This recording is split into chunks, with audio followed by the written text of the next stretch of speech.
Ay, mga alas 2 na, kain pa lang ako ng tanghalian.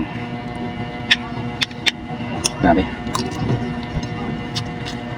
Alam mo ba sa area namin, parang prone na to sa mga sunog. Kagabi, buti na may nakakita. Kasi may nagliliyab na pala dun. May mga tambay, buti na nakita nila. Ewan ko ba? Kahit nung summer, ilang beses na nagkakaroon ng mga spark sa mga yan sa kuryente, sa mga poste. Dito nga sa amin sa likod ng bahay, meron din dyan nag-spark. Nakakatakot.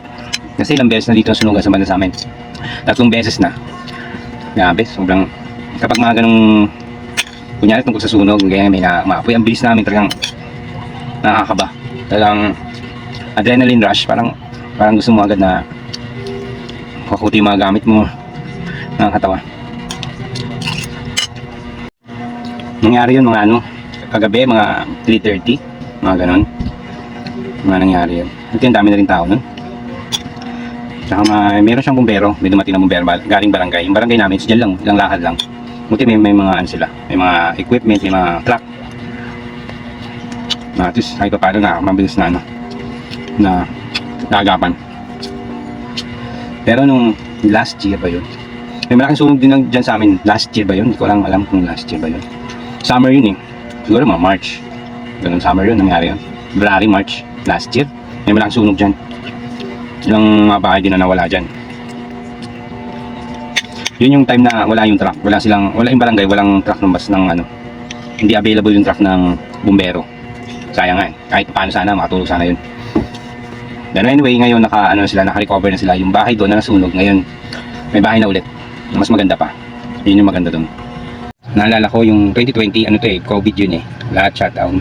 Meron kaming dyan sa may poste dyan, malapit sa bubong namin. Talagang nangyari dyan, sumabog yan. Parang, yung pagkasabog pa naman yan, parang fireworks. Talagang nagliwanag sa langit, nagliwanag sa poste. Takot na takot kami kasi, di ba? Kala mo magkakasunog ulit.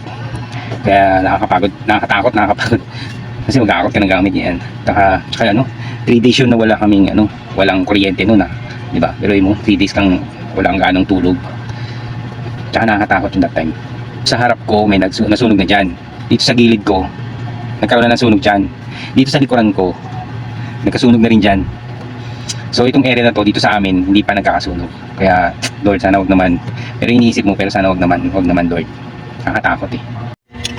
Ngayon parang hindi naman ako gano'n nakatulog kagabi kasi iba alas 3.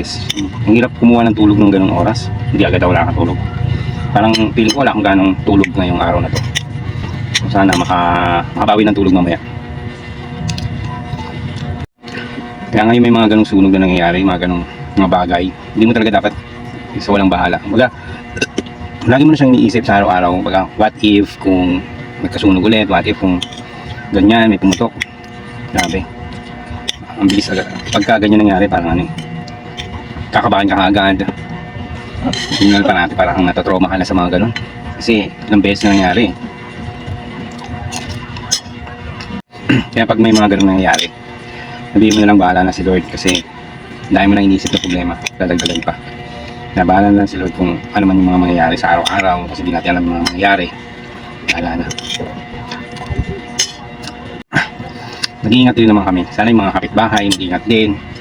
Sana maging aware sila sa mga nangyayari sa paligid. Para madali naman mapulahan kung sakali magkaroon din ng ganong sunog. Diba? Yun lang, sana maging